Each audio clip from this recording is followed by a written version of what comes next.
सब्जी पेटी बांधे रखें. Requesting all passengers to kindly remain seated with their seatbelt fastened. Thank you.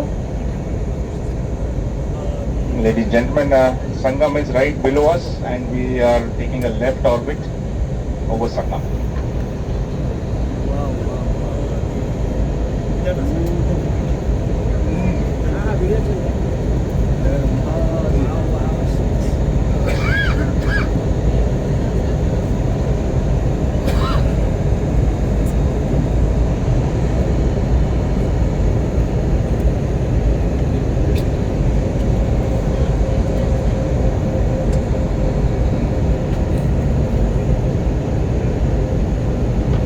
Hello, very good morning ladies and gentlemen.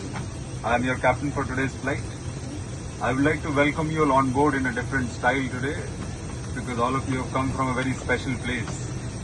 So नमस्कार श्रीमती और श्रीमान, विमान कक्ष से आप सभी के लिए है पैगाम. आज की इस उड़ान के लिए स्पाइसजेट ने भेजे हैं दो विद्वान, जिनमें से मैं पोएटिक पायलट आपका कप्तान और दूसरा तुहीन मेरा सह कप्तान. स्वागत है आप सभी का स्पाइसजेट में एज अ मेहमान. अब जिम्मेदारी हमारी करना आपका सम्मान. अगर हमने सहजता पूर्वक किया अपना काम तो अब से 1.5 घंटे में होगा गंतव्य पे प्रस्थान. तो जरा दे फेफड़ों को आराम और ना करें धूम्रपान, वरना दंडनीय हो सकता है अंजाम. अगर ऊंचाई की बात करें तो होगा 38,000 फीट का मुकाम, क्योंकि अगर और ऊपर गए तो शायद दिख सकते हैं भगवान. आज 800 किलोमीटर प्रति घंटे की गति से उड़ेगा ये विमान और सर्दी बहुत होगी बाहर. 0 से 45 डिग्री कम होगा तापमान. अगर मौसम खराब हो तो बांध कुर्सी की पेटी करे विश्राम, और कोई भी आवश्यकता हो तो बेझिझक करे विमान कर्मियों को परेशान. सभी विमान कर्मियों से गुजारिश है, कृपया बनाए रखिएगा मुस्कान, और आप सभी का स्वास्थ्य बनाए रखने के लिए उपलब्ध है जलपान. आपसे यात्रियों से वार्तालाप करें, शायद रास्ता कटे आसान. मैं आपसे विदा लूंगा और बातें होंगी आखिरी चरण के दौरान. तब तक आनंद लीजिएगा, इस जमीन से ऊपर खूबसूरत होगा आसमान. जय हिंद, मैं पोएटिक पायलट आपका कप्तान. Thank you so much. मेरे पेरेंट्स भी अभी लास्ट वीक महाकुंभ में पावन स्नान लेके आए थे. खैर मुझे तो मौका नहीं मिला, बट मैं अपने आप को सौभाग्यशाली समझता हूं कि मुझे मौका मिल रहा है कि मैं हिंदुस्तान के कोने कोने से आप सबको इस पावन जमीन पर लेके आ रहा हूं.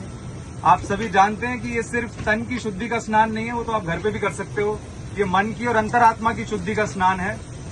तो आइए दो पंक्तियों के साथ आज की इस फ्लाइट का आगमन करते हैं कि महाकुंभ का माहौल बहुत ही अद्भुत और निराला है. यहाँ अमीर से अमीर और फकीर से फकीर इंसान पहुंचने वाला है.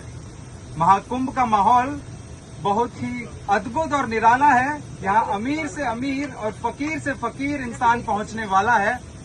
और जो भी इस त्रिवेणी में डुबकी लगाएगा वो बहुत ही किस्मत वाला है, क्योंकि आने वाली पुश्तों को ये मौका अगले 150 साल तक नहीं मिलने वाला है. तो बोलिए गंगा मैया की, यमुना मैया की, सरस्वती मैया की. जय हिंद, मैं पोएटिक पायलट आपका कप्तान.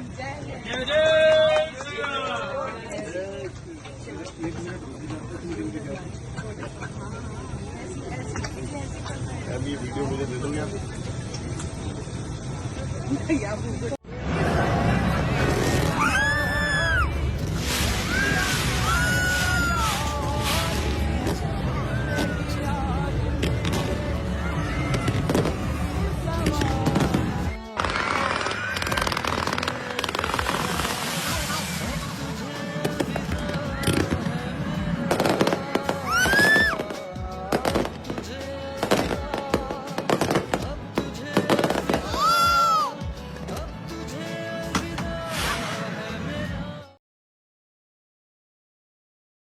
कुछ लोगों ने महाकुंभ में सड़कें बंद और जाम देखा.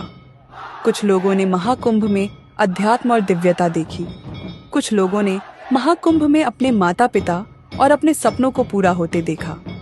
लेकिन किसी ने यह नहीं देखा कि कैसे मेरे इतने छोटे से शहर प्रयागराज में लगभग आधे भारत के लोगों के लिए बिजली, पानी, रहने, खाने आदि की सफल व्यवस्था की गई. लेकिन किसी ने यह नहीं देखा कि 50 करोड़ हिंदुओं में से किसी ने भी किसी के भोजन या चाय में थूक नहीं डाला.